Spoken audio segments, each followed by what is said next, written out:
In the winter of 1944, deep in the frost-covered forests of occupied Poland, there existed a place where electricity wasn't used to light homes or power factories. It was used to kill. The Nazis had perfected a grotesque innovation at their network of concentration camps, electrified fences that turned the perimeter into an invisible executioner. Thousands of volts coursed through barbed wire, waiting for the desperate, the broken, or the defiant to make contact. The hum of lethal current became the soundtrack of despair. But in one camp, an electrician with calloused hands and a secret plan decided that this weapon of terror could be turned against its masters. His name has been lost to history, buried in the chaos of liberation and the silence of survivors who were too traumatized to speak. What we know is this: he was a prisoner, a tradesman by profession, and he possessed knowledge that the SS guards fatally underestimated. The question that haunts this story isn't whether he succeeded. It's how many guards died screaming before anyone realized what he had done. The camp where this took place was one of dozens scattered across Nazi-occupied Eastern Europe. A sprawling complex of wooden barracks surrounded by watchtowers and those infamous electrified fences. The SS ran these camps with industrial efficiency, and electricity was central to their operation. It powered the lights that never went out, the crematorium ovens that worked around the clock, and most importantly, the high-voltage fences that defined the boundary between captivity and certain death. The Nazis understood that psychological warfare was just as effective as bullets. Prisoners could see freedom beyond the wire, could smell the pine forests and hear the wind through the trees. But they knew that a single touch meant instant death. The voltage was set deliberately high, not just to kill, but to kill dramatically. Bodies would convulse smoke and sometimes catch fire, serving as warnings to anyone who entertained thoughts of escape. The guards would laugh when it happened, placing bets on how long a body would dance on the wire before falling. This was their world, ordered, brutal, and seemingly unbreakable. But every system has a weakness, and the weakness in this one wore a striped uniform and worked in the camp's electrical maintenance unit. The Nazis needed skilled labor to keep their machinery of death running smoothly. So they combed through new arrivals, searching for engineers, mechanics, and electricians. This particular prisoner had been a municipal electrician in Warsaw before the war, someone who had wired apartment buildings and repaired streetlights. The SS marked him as useful and assigned him to the camp's technical crew. His job was to maintain the electrical infrastructure to ensure the lights stayed on and the fences stayed lethal. He was given limited freedom of movement within the camp, always under guard supervision, always watched. But the Nazis made a fatal miscalculation. They assumed that survival instinct would keep him obedient, that the threat of torture and death would eliminate any thoughts of resistance. They didn't understand that some people reach a point where survival without dignity becomes worse than death itself. The electrician watched, and he learned. He studied the layout of the camp's electrical system, with the methodical patience of someone who understood that one mistake would mean not just his death, but brutal reprisals against other prisoners. The fence system was sophisticated for its time, powered by a dedicated generator that fed current through a network of transformers and distribution points. The wire itself was arranged in a specific pattern. Lower strands carried the killing voltage, while upper strands were often grounded or carried lower charges to prevent birds from completing circuits and causing false alarms. Guard towers were positioned at intervals with spotlights and machine guns covering any potential blind spots. But the electrician noticed something the guards had never considered. The system assumed that electricity would always flow in one direction from the power source through the fence and into any prisoner foolish enough to touch it.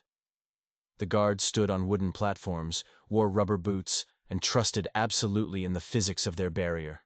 They never imagined that the current itself could be redirected. As autumn turned to winter in 1944, the war was turning against Germany. Soviet forces were advancing from the east, and the camps were receiving orders to increase the pace of executions. The atmosphere grew more chaotic, with SS officers drinking heavily and guards becoming paranoid and trigger-happy. In this atmosphere of increasing disorder, the electrician began to see his opportunity. The camp's infrastructure was aging, and repairs were needed constantly.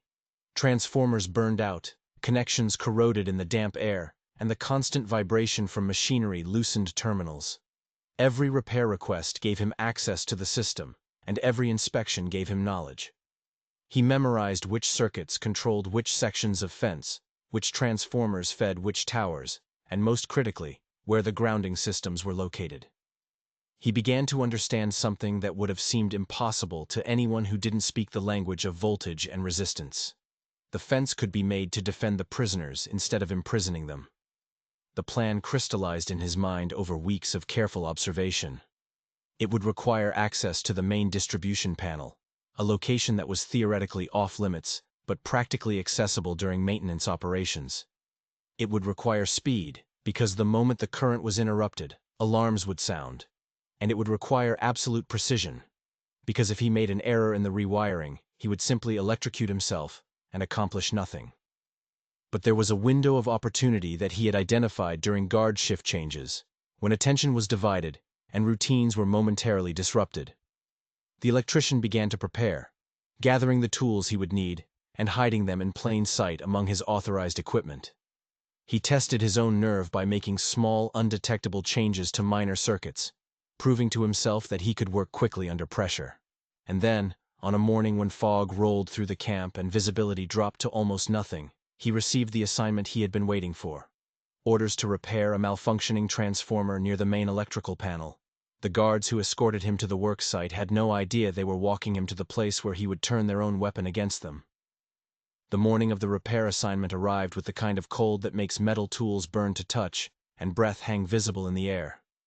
The electrician was roused before dawn, given a piece of stale bread and watery soup, and marched across the compound by two guards, who seemed more interested in staying warm than watching him closely. The fog that had settled over the camp was so thick that the watchtowers appeared as ghostly silhouettes, and the usual sharp visibility of the searchlights was reduced to diffuse halos of light. This was exactly the kind of weather he had been hoping for. Poor visibility meant guards were distracted, nervous, more focused on what they couldn't see than on what was happening right in front of them. As they walked past rows of barracks where prisoners still slept in their crowded bunks, the electrician kept his expression blank and his movements routine. He had learned long ago that the key to moving through this world of constant surveillance was to appear utterly unremarkable, to become invisible through sheer ordinariness. The main electrical panel was housed in a concrete shed near the camp's administrative building, a location that made sense from an engineering perspective, but was strategically vulnerable in ways the SS had never considered. The panel controlled not just the fence system, but also the lighting for the guard quarters, the administrative offices, and the interrogation rooms. It was the nervous system of the entire camp, and the electrician had studied it during previous repairs with the focused intensity of a surgeon memorizing anatomy. The guards unlocked the heavy door and stepped back, lighting cigarettes and turning their backs to the wind. One of them made a joke in German about how long this would take, and the other laughed. They were young men, probably conscripted from some rural village, doing a job they had been told was necessary for the security of the Reich. They had no idea that the prisoner shuffling past them with a toolkit was about to weaponize everything they trusted. The electrician stepped into the shed, and for the first time in months, he was alone with the machinery that kept this nightmare functioning. Inside the shed, the panel was a maze of switches, circuit breakers, and color-coded wiring that would have been incomprehensible to anyone without training. But to the electrician, it was a map, and he had memorized every route. The transformer he was supposed to repair was located on the right side of the panel, a legitimate malfunction that had caused flickering in one section of the perimeter fence. He began the repair work exactly as expected, testing connections and replacing a burned-out component. His hands moved with practiced efficiency, while his mind raced through the calculations he had been rehearsing for weeks. The fence system operated on a principle of circuit completion. The lethal voltage was present on the wire, but it only became dangerous when a person touched it and provided a path to ground. The guards were safe because they stood on insulated platforms and wore protective gear. But what if the circuit could be reversed? What if the platforms themselves could become the source of lethal current, while the fence became the ground? It was theoretically possible, but it would require routing multiple circuits simultaneously, and doing so in a way that wouldn't trigger immediate alarms. The work he was supposed to do took 15 minutes. The work he actually needed to do would take at least 10 more. and every second beyond the expected time frame increased the risk of a guard checking on him. The electrician glanced toward the door where he could see the silhouettes of his escorts through the gap. Still smoking and talking, he made his decision. Moving with deliberate speed, he began to disconnect the primary ground connections for the guard tower platforms and reroute them through a secondary circuit that he had identified during earlier inspections. The wiring was old, installed hurriedly during the camp's construction, and the SS had never bothered with regular inspections, because the system had always worked perfectly. Why would they question success? He worked in silence, his fingers moving through muscle memory. Disconnecting here, reconnecting there, creating a pathway that would send current flowing in a direction it had never been designed to go. Sweat dripped down his back despite the cold, and his heart hammered so loudly he was certain it would give him away. The final connection was the most dangerous, because it required temporarily interrupting power to a section of the fence, which would cause a brief alarm in the guard station. But the electrician had noticed that these alarms happened several times a day due to animals, falling branches, or electrical fluctuations, and guards had become complacent about investigating them immediately. He took a breath, made the final switch, and restored power. For a moment, nothing happened. The panel hummed as it always had. The light stayed on, and from outside, he could hear the guards still talking. He had done it. The fence now carried a normal, non-lethal monitoring current, while the guard platforms had become electrified with the voltage that had previously run through the wire. The weapon had been inverted. Any guard who touched the metal railing of his tower, any SS officer who leaned against the wrong surface, would complete the circuit and die instantly. The electrician closed the panel, picked up his toolkit, and stepped back into the fog, his face as blank as it had been when he entered. The guards barely glanced at him as they locked the door and marched him back toward the barracks. None of them knew that they were already standing in a trap of their own making. The electrician returned to his barracks and resumed the performance of being just another broken prisoner shuffling through another day of survival. He ate his meager lunch ration, kept his eyes down, and spoke to no one about what he had done. This was perhaps the most agonizing part of the entire operation: the waiting. He had set a trap, but he had no way of knowing when or if it would be triggered. The guard towers operated on rotating shifts with men coming and going every 6 hours. Some guards were meticulous about their routines, always gripping the same railings and leaning against the same posts. Others were careless, distracted, or drunk. The electrician understood that chance now played as large a role as his engineering. He had created the conditions for justice, but the universe would have to deliver it. As the afternoon wore on, and darkness began to fall, he found himself listening for something. Anything that would indicate his plan had worked. The camp settled into its usual evening rhythm: roll call, the distribution of watery soup, the shuffle of exhausted prisoners returning to their bunks. Everything seemed terrifyingly normal. The first death happened just after nightfall, and it was not dramatic in the way the movies would later portray such moments. There was no explosion, no visible flash of light, no alarm that rang through the camp. What happened was this. An SS guard named Klaus Richter climbed the ladder to Tower 7 for the night shift, carrying his rifle and a thermos of coffee laced with schnapps. He was 23 years old, originally from Bavaria, and he had been at the camp for 8 months. Tower 7 overlooked the eastern perimeter, a section that rarely saw escape attempts because it backed onto open fields with no cover. RTOR considered it an easy posting, a chance to stay warm in the enclosed platform, and maybe doze off for an hour or two when his supervisor wasn't watching. He reached the top of the ladder, stepped onto the wooden platform, and instinctively reached out to steady himself on the metal railing that ran along the edge. The current hit him instantly, his body locked rigid, every muscle contracting simultaneously as 50,000 volts coursed through him. He couldn't scream because his diaphragm had seized, couldn't let go because the electricity had frozen his hand to the metal. He convulsed for perhaps 5 seconds before his heart stopped. And then he collapsed onto the platform, smoke rising from the point of contact on his hand. The other guards in adjacent towers noticed nothing. The darkness and distance concealed everything. Tower 7's scheduled check-in time came and went without response. This was unusual, but not unprecedented. Radios malfunctioned. Guards fell asleep. Protocols were sometimes ignored by men who had grown complacent after months of routine. The supervising officer, a sergeant named Muller, noted the missed check-in, but decided to wait for the next scheduled interval before investigating. This decision would cost more lives. Approximately 40 minutes after Artur's death, a guard in Tower 3 experienced the same fate. His name was lost to history, but the pattern was identical. Climb the ladder, reach for support, complete the circuit, die in silence.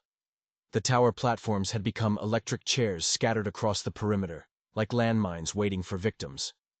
What made the trap so effective was its invisibility. There were no warning signs, no sparks, no indication that anything had changed. The metal railings looked exactly as they always had, and muscle memory is a powerful thing. Every guard who had worked these towers for months had developed the same unconscious habits. Grab the railing when climbing. Lean against the post while scanning the perimeter. Rest a hand on the metal while lighting a cigarette. These automatic gestures, performed thousands of times without incident, had now become death sentences. By midnight, 5 guards were dead across different towers, and the pattern was still undetected, because the bodies remained where they fell, slumped on platforms high above the ground in the darkness. The camp's night routine continued below. Searchlights swept the compound. Patrol dogs barked at shadows, and prisoners huddled in their bunks, trying to preserve body heat. The electrician lay awake, counting the hours and wondering. He had no way of knowing if his plan had worked, no way of receiving confirmation without exposing himself. All he could do was wait and maintain his mask of exhausted indifference. The true scope of what he had accomplished wouldn't become clear until the morning shift change, when new guards climbed the towers to relieve men who would never respond. The camp was operating normally, its machinery of death still functioning. But something fundamental had shifted. For the first time since its construction, the concentration camp had become more dangerous for the guards than for the prisoners. The discovery came with the dawn shift change at 6:00 in the morning.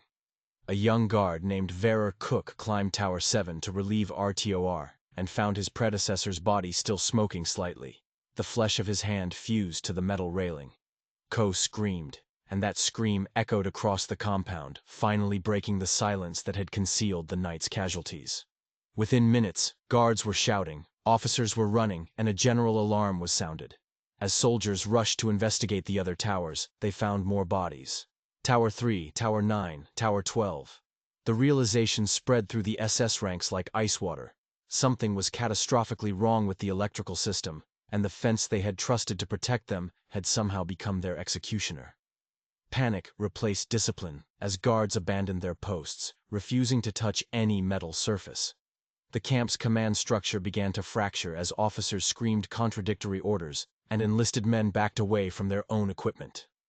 And in his barracks, surrounded by prisoners, who were only beginning to sense that something unprecedented had happened, the electrician allowed himself the smallest, most carefully concealed smile. The fence had finally chosen the right victims. The chaos that erupted with the discovery of the dead guards provided the electrician with his most dangerous moment and his greatest opportunity. As SS officers screamed orders and enlisted men stumbled around in confusion, someone would inevitably think to check the electrical system, and when they did, there was a chance they would discover the modifications he had made. But chaos breeds mistakes, and the Nazi command structure, so efficient under normal circumstances, began to cannibalize itself under pressure. Officers blamed engineers blamed maintenance crews, and everyone blamed saboteurs. But their search focused on outside infiltrators or underground resistance fighters who might have penetrated the camp. The idea that a prisoner working alone and using only the tools they had provided him could have accomplished this seemed too improbable to seriously consider. The electrician understood this blindness. The Nazis had built their entire ideology on the assumption of their own superiority and the inferiority of those they imprisoned. To admit that a man in a striped uniform had outwitted their entire security apparatus would be to admit a crack in the foundation of their world view. So they looked everywhere except at the most obvious answer, standing right in front of them. The camp commandant, an SS officer named Hedem Führer Victor Brenner, ordered an immediate lockdown of the entire facility. All prisoners were confined to barracks. All work details were suspended, and guards were instructed to shoot anyone who moved without authorization. Bernaire was a career military man who had served on the Eastern Front before being transferred to camp administration, and he approached the crisis with military logic. His first priority was securing the perimeter, which meant determining whether the fence was still functional or if it had been completely sabotaged. He ordered a team of engineers brought in from the nearby town to conduct a full inspection of the electrical system. These men were civilians, skilled technicians who maintained power infrastructure for the region, and they were terrified. The SS had made it clear that if they failed to identify the problem quickly, they would be shot as incompetent or arrested as accomplices. Under this pressure, the engineers worked frantically, testing circuits and tracing wiring, while armed guards watched their every move. What they discovered confused them even more than the deaths themselves. The fence was working perfectly. Voltage readings were normal, insulation was intact, and the current flowed exactly as the original design specified. The engineers reported this to Bernaire, who refused to believe them. He had seen the bodies, had witnessed the burn marks, and the evidence of massive electrical trauma. If the fence was functional, then what had killed his men? The engineers, desperate to provide an answer that wouldn't get them executed, suggested that perhaps there had been a temporary power surge, a lightning strike, or some kind of atmospheric phenomenon that had caused a brief reversal of current. It was a weak explanation, technically implausible, but it gave Bernaire something to report to his superiors that didn't make him look completely incompetent. The investigation turned to examining whether the camp's generator had malfunctioned, whether there had been sabotage to the fuel supply, whether enemy agents had somehow penetrated the area and planted explosives. Every theory led them further away from the truth, and with each passing hour, the electrician's work became more secure simply because it was hiding in plain sight. But the electrician knew that his window of opportunity was closing rapidly. The inverted wiring that had killed the guards would eventually be discovered, if not by the German engineers, then by simple process of elimination as they tested every component of the system. More importantly, the chaos he had created would not last. The SS would restore order, would implement new protocols, and would likely execute random prisoners as collective punishment regardless of whether they found the saboteur. The beauty of his plan had been its immediate impact, but it had never been designed as a permanent solution. He had turned the camp's weapon against itself for one night, had achieved a small victory in an unwinnable war, but he understood that the machinery of genocide would resume its operations soon enough. What he had not anticipated was how the psychological impact of that single night would ripple through the camp's power structure. Guards who had spent months feeling invincible now moved through the compound with visible fear. They refused to touch metal surfaces, insisted on additional safety equipment.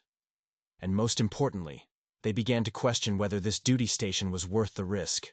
Morale, that invisible force that keeps any military unit functioning, had been shattered. By the afternoon of the second day, Brina made a decision that would inadvertently save the electrician's life. Unable to determine the cause of the deaths and unwilling to risk his remaining guards on potentially lethal equipment, he ordered the entire fence system to be powered down until a complete replacement could be installed. The camp would rely on increased patrols, additional machine gun positions, and daytime work restrictions to maintain security. This decision was unprecedented and revealed just how thoroughly the electrician sabotage had succeeded. A Nazi concentration camp designed as an inescapable fortress of death had been forced to disable its primary security system because the guards were more afraid of their own equipment than they were of the prisoners. The fence stood silent, its wires no longer humming with lethal current, and though Bernaire would never admit it in his official reports, the camp had effectively been disarmed from within. The electrician, still confined to his barracks with the other prisoners, heard the generators being shut down and understood what it meant. He had won something that victories in this place were measured not in territory gained or enemies defeated, but in small acts of dignity restored. The weapon designed to kill prisoners had killed their captives instead, and for one night at least, the balance of terror had shifted. The deactivation of the fence created an unexpected problem for the SS that revealed just how dependent they had become on their electric barrier. Without the psychological deterrent of instant death, the camp required triple the manpower to secure the perimeter, and trained guards were already in short supply as the Eastern Front collapsed, and every available soldier was being rushed to defend Berlin. Brenner found himself commanding a facility that had suddenly become a resource drain rather than a self-sufficient operation. Worse still, news of the incident had begun to spread despite his attempts to classify it. Camps across occupied Poland operated on an informal network of gossip and transferred personnel. And within days, guards at other facilities were whispering about the mysterious deaths. The story grew, with each retelling becoming more elaborate and terrifying. Some versions claimed that Jewish prisoners had developed secret electrical weapons. Others suggested that partisan fighters had infiltrated the camp disguised as inmates. And a few whispered that it was divine punishment for the atrocities being committed. None of these theories were accurate, but they all shared a common theme. The camps were no longer safe, and the hunters could become the hunted. For the prisoners, the change in atmosphere was palpable. Even though they were given no official explanation for the lockdown or the deactivated fence, they could see the fear in the guards' eyes, could sense the disruption in routine, and most importantly, they could feel the shift in the balance of power. The electrician maintained his silence, but other prisoners began to speculate among themselves in whispered conversations after lights out. Some believed the Soviets were getting closer and that the guards were preparing to evacuate. Others thought there had been a disease outbreak among the SS. A few, those who had seen the bodies being removed from the towers in the early morning light, understood that something unprecedented had happened with the electrical system. But even they could not imagine the full truth, that one of their own had weaponized the camp against itself. The electrician listened to these theories and said nothing, knowing that his survival depended on remaining invisible. He had learned long ago that heroism in a place like this was not about recognition or glory. It was about living one more day and taking small pieces of dignity wherever you could find them. The investigation continued for 3 more days with increasing desperation.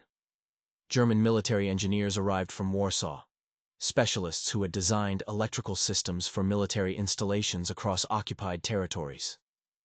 They stripped down the entire panel, examined every connection, and tested every circuit. And they found it. On the 4th day, a senior engineer named Otto Kellerman traced the modified wiring and understood what had been done. His report to Brenner was brief and devastating.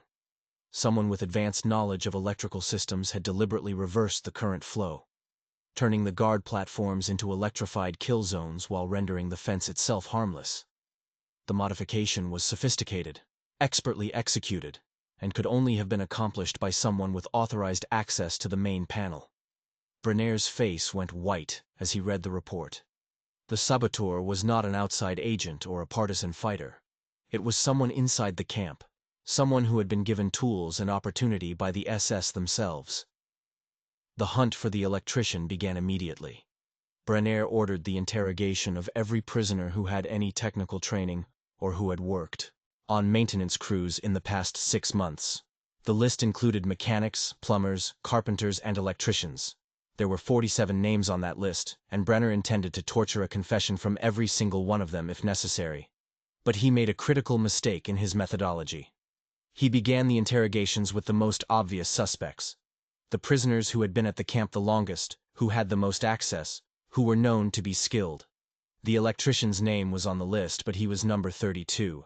Considered less suspicious because he had only been assigned to electrical work for 3 months and had always been compliant and unremarkable.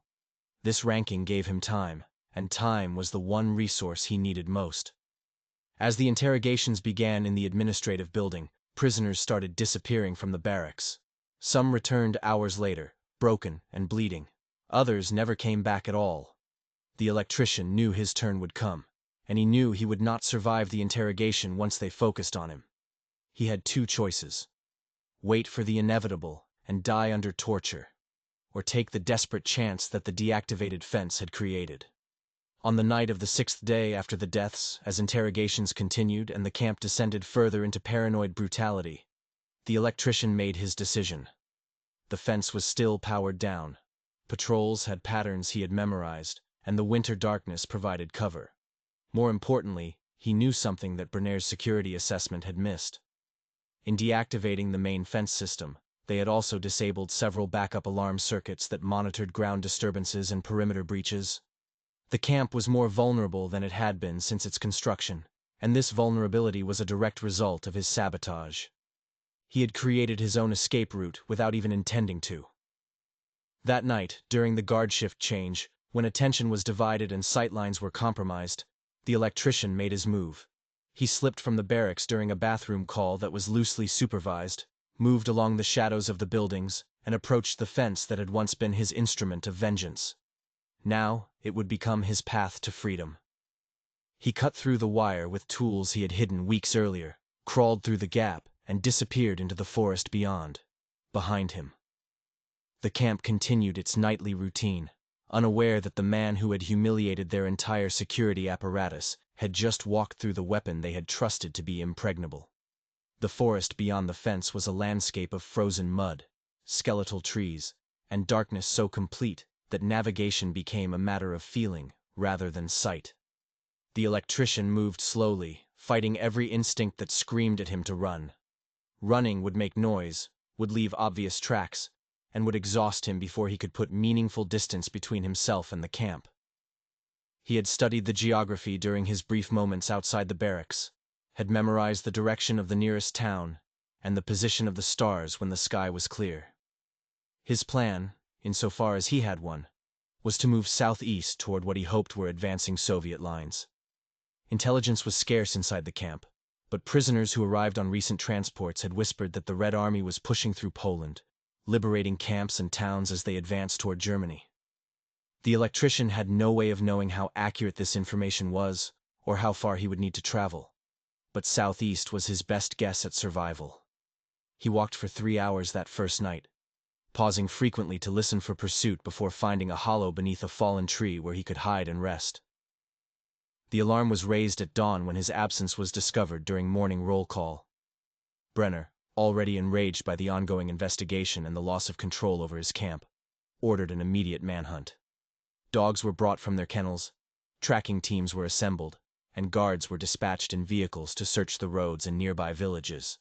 But the electrician had gained a 6-hour head start, and in that time he had covered nearly 10 kilometers through terrain that vehicles could not navigate. The dogs picked up his scent at the fence line, but lost it repeatedly in the frozen streams he had deliberately waded through, an old trick he had learned from stories of escaped prisoners that circulated through the camp grapevine. The SS search teams operated with the assumption that a starving, weakened prisoner could not have gone far, that he would seek shelter in abandoned buildings or try to steal food from farms. They set up roadblocks and conducted house-to-house searches in the surrounding villages, terrorizing the local Polish population in their determination to recapture him. But the electrician avoided all human contact, surviving on snow for water and the handful of raw potatoes he had managed to steal from the camp kitchen weeks earlier, hidden in his clothing during a work detail. By the 3rd day of his escape, the electrician was suffering from exposure, malnutrition, and the early stages of frostbite in his fingers and toes. His striped prisoner uniform offered almost no protection against the winter cold, and he knew that hypothermia would kill him long before starvation if he could not find shelter. He had covered perhaps 30 kilometers, moving only at night and hiding during the day. But he had no idea whether he was moving toward liberation or simply deeper into occupied territory. The landscape was eerily empty, a war zone where civilian populations had either fled or been killed, leaving behind ghost villages and abandoned farms. On the afternoon of the 3rd day, as he huddled in the ruins of a burned-out barn, he heard the sound that changed everything: artillery fire in the distance coming from the east. The rumble was unmistakable, the deep percussion of heavy guns that meant armies were engaging. The front lines were close, perhaps only a few kilometers away, and the electrician realized he was caught in the worst possible position, in no man's land between retreating Germans and advancing Soviets. The decision he faced was brutal in its simplicity. He could continue moving southeast and risk being killed by Soviet artillery or shot by German rearguard units. He could stay hidden and hope the battle passed him by. But without food or adequate shelter, he would freeze to death within days. Or he could take the most desperate gamble of all. He could try to make contact with Soviet forces and pray they did not shoot him as a German infiltrator, or simply ignore him in the chaos of combat. The electrician had not survived the camp and escaped through his own sabotaged fence, only to die anonymously in a frozen field. He chose to move toward the sound of the guns. That night, using the artillery flashes as navigation points, he crawled through the darkness toward what he hoped was the Soviet advance. The ground shook beneath him as shells impacted in the distance, and occasionally he would hear the distinctive sound of machine gun fire or the shriek of incoming rockets. He was moving through an active battlefield, and every step could be his last. Dawn on the fourth day found him in a roadside ditch, barely conscious from cold and exhaustion when he heard voices speaking Russian. A Soviet patrol, moving cautiously through recently captured territory, nearly walked past him before one soldier noticed movement in the ditch. They pulled him out with rifles pointed at his face, shouting questions he could barely comprehend. His Polish was good enough to make himself understood, and when they saw his prisoner uniform and the number tattooed on his arm, their expressions changed from suspicion to something close to reverence. The Soviets had begun liberating camps in eastern Poland, and had seen the evidence of Nazi atrocities firsthand. They gave him water, wrapped him in a military greatcoat, and carried him to a field medical station, where doctors worked frantically to save refugees and wounded soldiers alike. The Electrician, whose name the Soviet records would list simply as Polish survivor occupation unknown, had made it to freedom. But as he lay on a stretcher, drifting in and out of consciousness, he thought not about his escape, but about the guards who had died touching their own railings. That small victory, that brief moment when the weapon turned against its creators, would sustain him through everything that came after. The Soviet field hospital, where the Electrician received treatment, was a chaotic assembly of tents, requisitioned buildings, and makeshift operating rooms that processed an endless stream of wounded soldiers, liberated prisoners, and displaced civilians. The medical staff, overwhelmed by the scale of human suffering they encountered as they pushed westward, did what they could with limited supplies and exhausted personnel. The Electrician spent 2 weeks in that hospital, recovering from frostbite, pneumonia, and severe malnutrition. During his delirium, he spoke in fragments about electricity, about fences, about guards who screamed without making sound. The Soviet doctors assumed he was having nightmares, standard trauma for concentration camp survivors, and they sedated him when the fever dreams became too violent. They had no idea they were treating a man who had accomplished what partisan fighters with explosives and weapons had failed to achieve. He had turned a Nazi death camp's own infrastructure into an instrument of retribution. When he finally regained full consciousness and began to recover his strength, a Soviet intelligence officer came to interview him, seeking information about German positions, camp layouts, and SS personnel who might have fled eastward ahead of the advance. The Electrician told his story carefully, providing detailed information about the camp's structure and operations, but minimizing his own role in the electrical sabotage. He described it as a fortunate accident, a malfunction that had killed guards before he exploited the chaos to escape. This deflection was deliberate. He understood that the Soviets, while liberating camps, were also documenting atrocities for propaganda purposes and identifying individuals who could be used as witnesses in future war crimes trials. The Electrician wanted no part of this. He had no desire to become a symbol, to have his face in newspapers or his testimony recorded in official documents. Fame would make him findable, and there were too many people who might want to find him.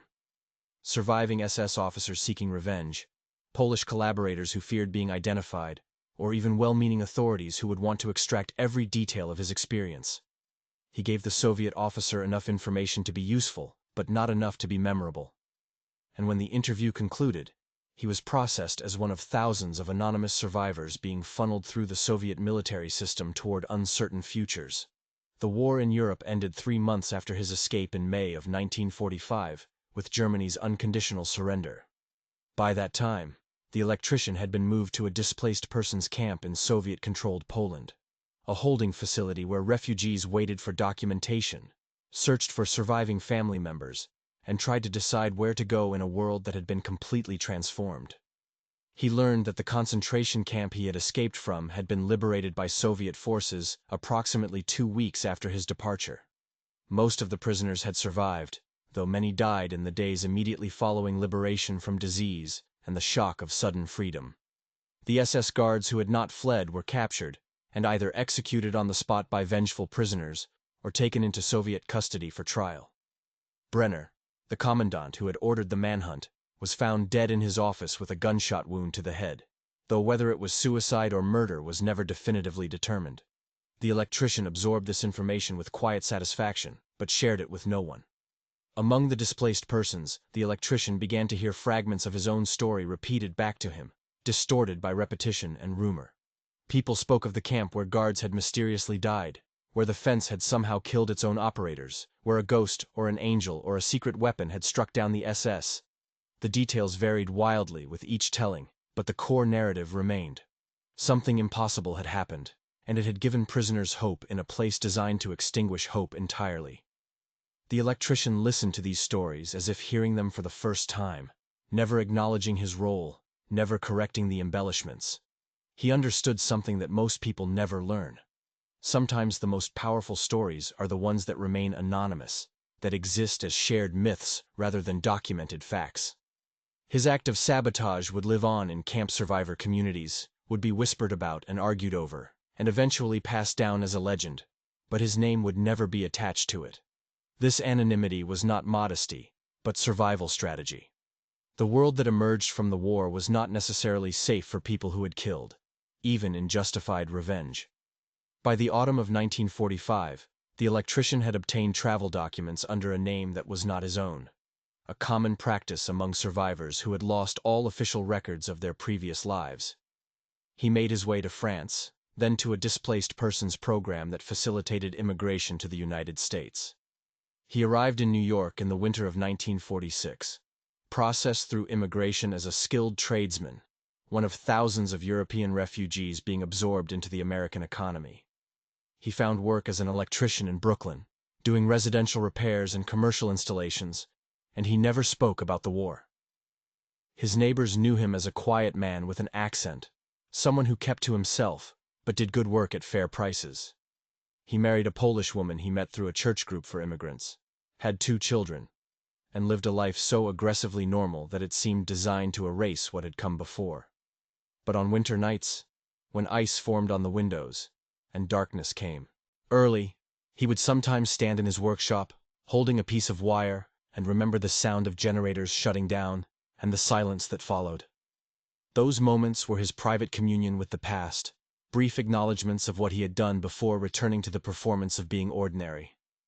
The electrician lived in Brooklyn for 37 years, dying in 1983 of heart failure at the age of 72.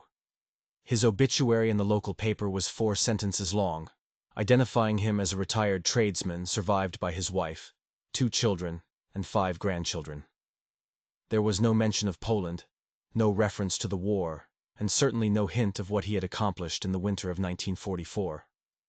His family knew he had been in the camp, had seen the faded numbers tattooed on his forearm, but he had deflected their questions with the practiced ease of someone who had spent decades perfecting the art of evasion. His children grew up American, assimilated and comfortable, aware of the Holocaust in the abstract way that history is taught in schools, but disconnected from the visceral reality their father had survived. This was exactly what he had wanted. For his past to die with him, for his children to be unburdened by the weight of his memories. But secrets have a way of surviving even careful silence, and the story he had tried to bury would eventually resurface through channels he could never have anticipated. The first academic reference to the inverted fence incident appeared in a 1978 dissertation written by a Polish historian named Jerzy Kowalski, who was documenting unusual events in concentration camps during the final years of the war. Kowalski had interviewed dozens of survivors, and found 3 who remembered the night the guards died mysteriously in their towers. Their accounts were fragmentary and contradictory, colored by trauma and the passage of time, but they agreed on certain key details. Multiple guards had died simultaneously from electrical causes. The fence had been deactivated shortly after, and there had been rumors of sabotage by a prisoner with technical knowledge.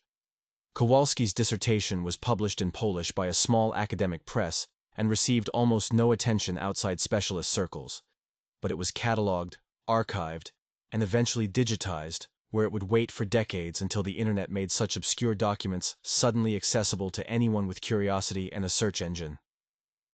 The electrician dying in Brooklyn, while Kowalski's research was being published, never knew his story was beginning its slow journey from rumor to documented history. The second resurrection of the story came through an unexpected source: the trial records of SS personnel prosecuted in the 1960s and 70s by West German courts.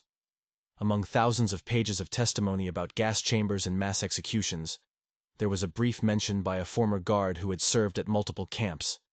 He referenced an incident where several of his colleagues had died from sabotaged electrical equipment and how the event had created panic among SS personnel who feared prisoner uprisings. The guard's testimony was focused on other crimes, and the electrical incident was mentioned only in passing as evidence of the chaos in the camp's final months. But court stenographers recorded everything, and those records became part of the permanent historical archive. Researchers who later combed through these testimonies, looking for patterns of resistance and sabotage, found this fragment and began to cross-reference it with other sources. Slowly, painfully, the outline of the Electrician's Act began to emerge from the fog of history. The most significant breakthrough came in the early 2000s when a researcher at the United States Holocaust Memorial Museum discovered a Soviet military report from February 1945. The report, part of a massive collection of documents transferred from Russian archives after the Cold War ended, described the liberation of a concentration camp in occupied Poland and included interviews with survivors.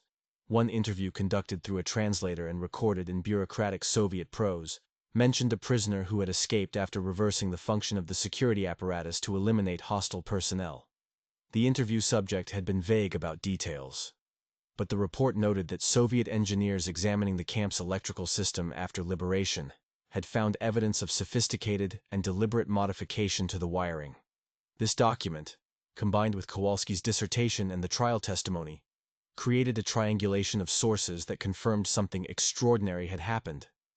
An electrician whose name remained unknown had weaponized a concentration camp against its own guards, and then escaped through the chaos he had created.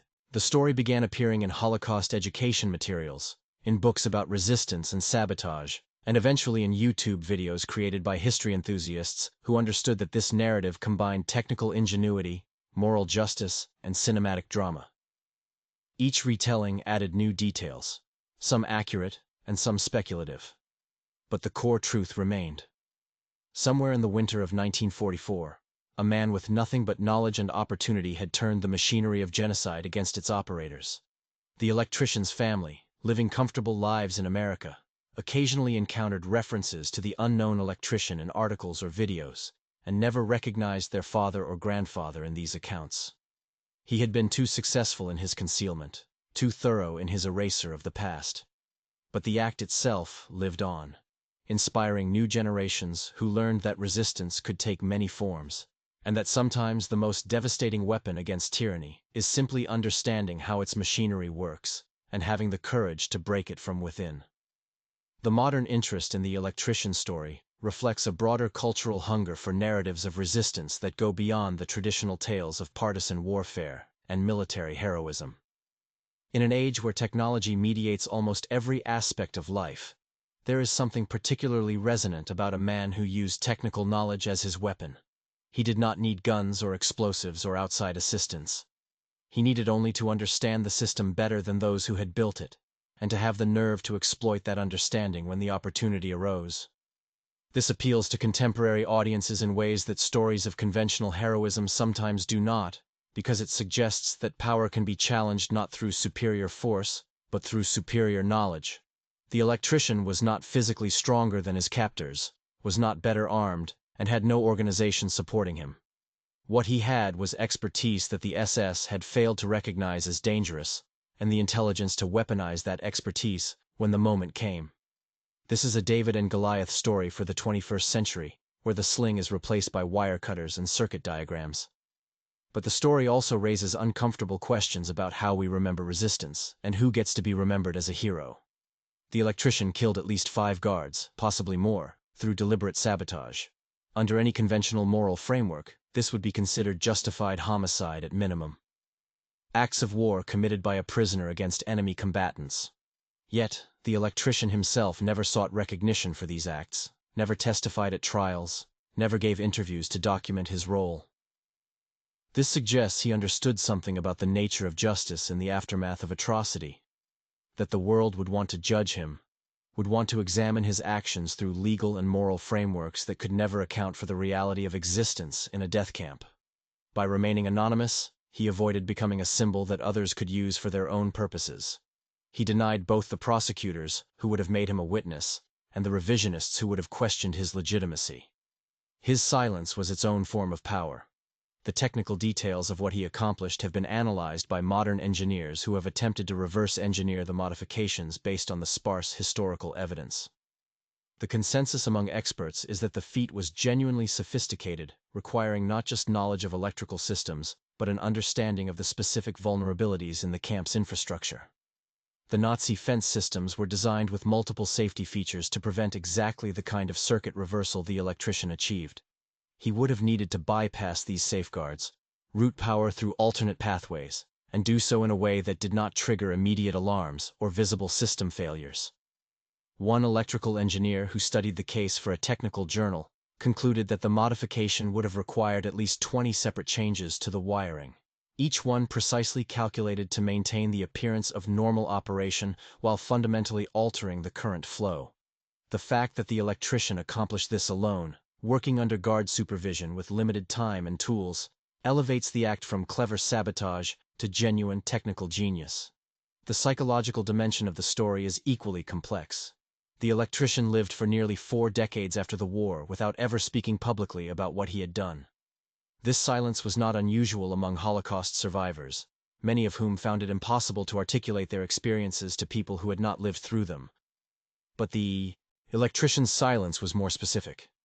He had not just survived the camps, he had struck back in a way that killed his captors. He carried the knowledge of those deaths for the rest of his life, and we can only speculate about how that knowledge shaped him.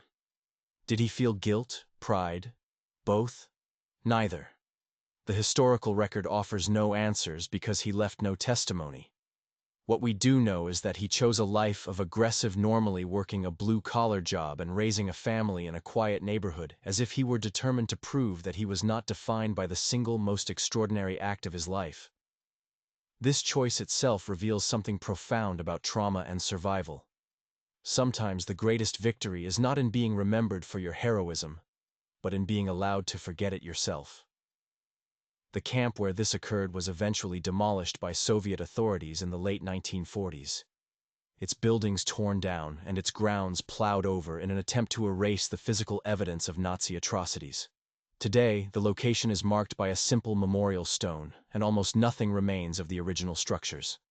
The electrical shed where the modifications were made, the guard towers where men died touching their own railings, the fence that was transformed from weapon to passage, all of it has been reduced to photographs in archives and testimony in historical records. But the story persists precisely because it taps into something universal about human ingenuity and resistance. It proves that even in the most totalizing systems of control, even in places designed to strip away all agency and dignity, there are still individuals who find ways to subvert the machinery of oppression. The electrician's act was small in the grand scope of the war, saving no one but himself, and perhaps giving brief satisfaction to prisoners who witnessed the guards' fear. But in its precision, its audacity, and its perfect poetic justice, it achieved something that military victories often do not. It proved that the powerful are never as invulnerable as they believe themselves to be. The story of the electrician who inverted the fence forces us to reconsider what we mean when we talk about resistance during the Holocaust. Popular culture has given us images of armed uprisings, of prisoners storming the gates, or partisan fighters ambushing convoys, and these acts of conventional resistance are rightfully commemorated. But the electrician's sabotage represents a different category of defiance entirely, one that operated through technical knowledge rather than physical force, through patience rather than immediate action, and through anonymity rather than public declaration. He did not organize a resistance cell or wait for outside liberation. He simply observed, learned, and when the opportunity presented itself, he used the camp's own weapon to kill its operators. This kind of resistance is harder to memorialize because it does not fit neatly into heroic narratives. There were no speeches, no manifestos, no moment of dramatic confrontation. There was only a man with wire cutters and circuit knowledge working in silence, killing efficiently, and then disappearing into the historical record before anyone could turn him into a symbol. What makes this story particularly relevant today is how it illuminates the relationship between technical expertise and power. The Nazis believed their electrical fence system made them invulnerable, that modern technology had created an impenetrable barrier between captives and captives. They were so confident in this technology that they allowed prisoners to maintain it. Assuming that survival instinct and fear would prevent sabotage, this assumption was their fatal error. They failed to understand that technical knowledge is itself a form of power, and that power does not disappear simply because the person wielding it is imprisoned and starving. The electrician understood systems in ways his captors did not, and he exploited that asymmetry with devastating effectiveness. In our current era, where surveillance technology, automated systems, and digital infrastructure control increasingly large portions of our lives, this lesson feels urgently relevant. Every system, no matter how sophisticated, is vulnerable to someone who understands it better than its designers anticipated.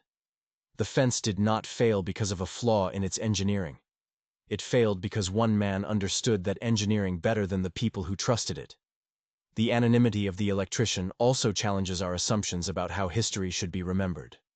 We live in an age of documentation where every act seems to demand recording, where heroism is measured partly by its visibility and shareability. But the electrician rejected all of that. He performed an act of extraordinary courage and technical brilliance, and then he spent the rest of his life ensuring that no one could connect him to it. He denied us the satisfaction of knowing his face, his full name, his motivations, or his reflections on what he had done. This refusal is frustrating for historians and storytellers, but it is also deeply instructive. It suggests that some acts of resistance are performed not for recognition, but for their own sake, not to inspire others, but simply because the opportunity existed and conscience demanded action. The electrician did not need our validation or our gratitude. He needed to survive, and before surviving, he needed to prove to himself that he was still capable of agency in a place designed to eliminate agency entirely. The 5 or more guards who died touching their railings were not casualties of a grand strategy or a coordinated uprising. They were the price of one man's refusal to accept powerlessness. The technical details of the sabotage have become a kind of legend among engineers and electricians who have studied the case passing between them with the reverence usually reserved for legendary feats of problem-solving. There are online forums where professionals debate the exact methodology, sketch out possible circuit diagrams, and argue about whether the feat could be replicated under similar constraints. This technical appreciation exists parallel to the moral and historical significance, and it represents its own form of remembrance. The electrician would likely have appreciated this more than monuments or ceremonies. He was, after all, a tradesman first, someone who understood the world through circuits and current flow, through practical problems and elegant solutions. His greatest achievement was not just in killing guards or escaping the camp, but in solving an engineering problem that his captors believed was unsolvable. He looked at a system designed to kill prisoners and saw how it could be reconfigured to kill guards instead. And then he executed that vision with precision under conditions of extreme stress and danger. This is the kind of accomplishment that other skilled tradespeople recognize instinctively, even across decades and continents. The final question this story raises is whether the electrician's choice to remain anonymous was ultimately the right one, or whether his silence robbed later generations of a role model who could have inspired other forms of technical resistance. There is no objective answer to this question. But the fact that his story survives despite his silence suggests that truth has its own momentum. The act was so extraordinary, so perfectly conceived and executed, that it could not be completely erased even by the chaos of war and the deliberate amnesia of its perpetrator. It survived in fragments of testimony, in Soviet liberation reports, in the frightened whispers of guards who transferred between camps. It survived because acts of perfect justice, even small ones, create ripples that extend far beyond their immediate impact. Today, more than 80 years after that winter night when guards began dying in their towers, the story of the unknown electrician has become part of the broader narrative of Holocaust resistance. His name is lost, his face is unknown, and his motivations remain speculative. But his act endures, teaching us that the most oppressive systems are still vulnerable to individuals who combine knowledge, courage, and opportunity. The fence designed to imprison became a weapon of liberation, and the electrician who rewired it walked away into freedom and obscurity, leaving behind only the memory of what he had done. and the lesson that intelligence properly applied can sometimes defeat even the most brutal manifestations of organized evil.